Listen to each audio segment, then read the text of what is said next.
All right. Hello, everybody. I'm Brian, and this is AAMI News and Conversation. I'm here today with Alpa Patel. I'll let her introduce herself in a second. But before all of that, I wanted to mention we're here at Sterilization Standards Week, which is when all of our big movers and shakers in the sterilization standards community come together and talk about big changes. So that's what we're going to talk about today, big changes. But before we dive into that, Alpa, who are you?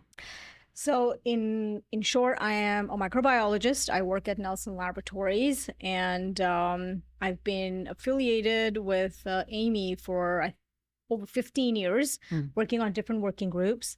And I was fortunate enough to be a co-chair of Working Group 61, which we're going to talk about. But I've been in the industry working as a microbiologist for over 21 years now, and that's my journey. Yeah. And Alpa actually just recently won our Standards Developer Award. So congratulations once again for that. Thank you. Conveyed during AAMI Nexus there. And that's for the work we're about to talk about, which is, as described by you, a major overhaul of AAMI ST58. So first and foremost, what is ST58 and why did it need an overhaul? So ST58 is chemical sterilants and high-level disinfectants that are used in healthcare facilities, right? It is a decade old. The last publication was in 2013. And to have patient safety in the front, we're using documents that are I would call it outdated right now. So it was, and with technology advances that are happening, we're moving more into automated methods. We're still using manual methods, believe it or not, to do disinfection, high-level disinfection, and those are discouraged in the industry. So how do we bring those up to date and bring them all together so it does not only address technology, but address other standards that have been moving along with ST58, but have been published, but there's still language in there that's outdated. So it was time for it to be updated, and I'm excited that it should be published soon. Normally, when we talk about revisions of standards or updates of standards, it's normally to keep it at the cutting edge of technology. But this almost sounds like 10 years is long enough where we're kind of we're catching up to the state of the art for everybody. There's a lot of best practices out there that I'm sure you and the rest of your team were referencing. You want to tell me a little bit about that? What's included in this update that is, I guess, state of the art or best practices? Sure. So with technology advances, there's a lot of automated high-level disinfectants, disinfection equipment that are used to process a lot of semi-critical devices. Before, it was the liquid methods that were used. So those advances have made it into the annexes.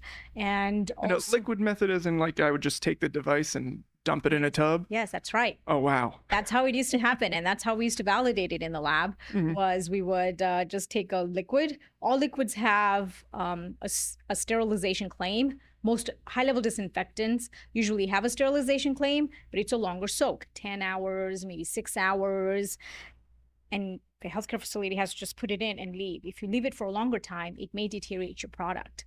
Oh, right? And you're not going to sit there for 10 hours or 6 hours. You might be just leaving it for the day, dropping it, coming in the morning, pull it out. It's good to go. Let's rinse it and use it.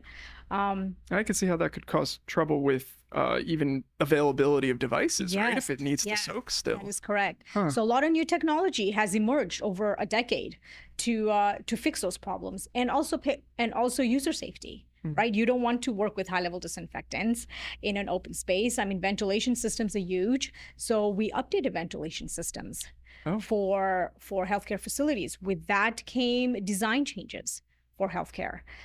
If you think about a decade ago, healthcare facilities didn't have a lot of design change recommendations. This standard has aligned with other standards to ensure that updated information on personal hygiene, education, design is a big impact in there. And also for chemical sterilants, they have a lot of machinery comes with that.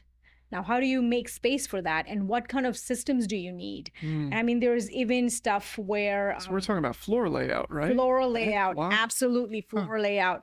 And the biggest overhaul that took this long also was that we moved information from ST41, which is ethylene oxide used in healthcare facilities, for reusable devices moved into ST58. Well, that's interesting too. So people who were in compliance with or were following ST41 can now follow ST58 and they'll get the same effect. Get the same effect and updated information. There was a lot of outdated information on ventilated systems, packaging, monitoring personnel, and all that was updated with this current document. So are we talking about this document becoming twice as big, 3 times as big? Do you have any idea? It is twice as big for sure. It is twice as big for sure. Just the ethylene oxide section, I believe, is 25 pages. Amazing. Yeah, and obviously that is a hot topic in most communities. The FDA and the EPA have been talking about EO quite a lot. AAMI has a lot of other EO standards, both for manufacturers and the user side, but this seems like a good place to start because we're talking on very high level, right? These are guidelines that can apply to most facilities. Who's the intended audience here? The intended audience here is healthcare personnel that are actually processing these reusable devices. Reprocessing standard. So this is a reprocessing standard.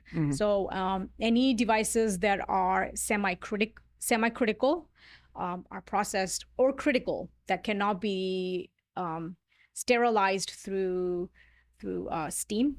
There's ethylene oxide, there's vaporized hydrogen peroxide. So all of those systems are embedded into our document for chemical sterilization. So we also have vaporized hydrogen peroxide in there as well. Wow.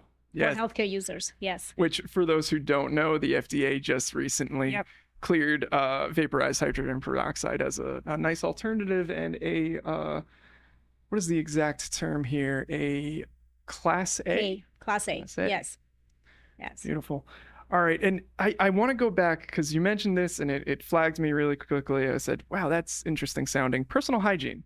Was that in the original ST58, the former version? It was. It was. There was, but it was a very narrowed down section. We expanded the section with, I'm grateful that most of our committee is users.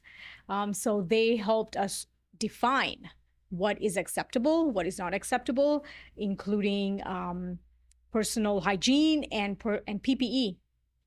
Personal protective equipment was also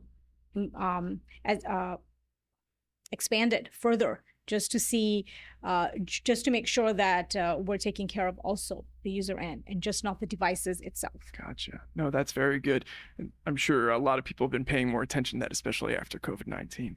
So I'm curious, what is the success of this document? Let's say people adopt it or they take the course and better understand it and are able to use the document to the fullest. What will we then see? Is it just safer? Will we see nothing and that's a good thing, or what happens? No, there's still part 2, right? So there's still going to be more information. We are working on 2 new working groups that we're going to propose, and one is already in there for UV disinfection. Oh. Nobody talks about that, but that is being used in healthcare facilities. So how do we make it so people are using it correctly? And the other one is on non-patient contacting devices. How are we disinfecting those or decontaminating those? So it brings it from critical devices, which this document addresses, to non-critical devices. Now, what do we do with those devices? They've been left on the side, but how do we address them? So these are the 2 things that are coming ahead. Wow, that sounds fantastic. And thank you for the hard work. Again, it makes so much sense that you had received the Standards Developer Award this year. And I wish you the best of luck moving forward, you and your committee. Thank you so much. All right.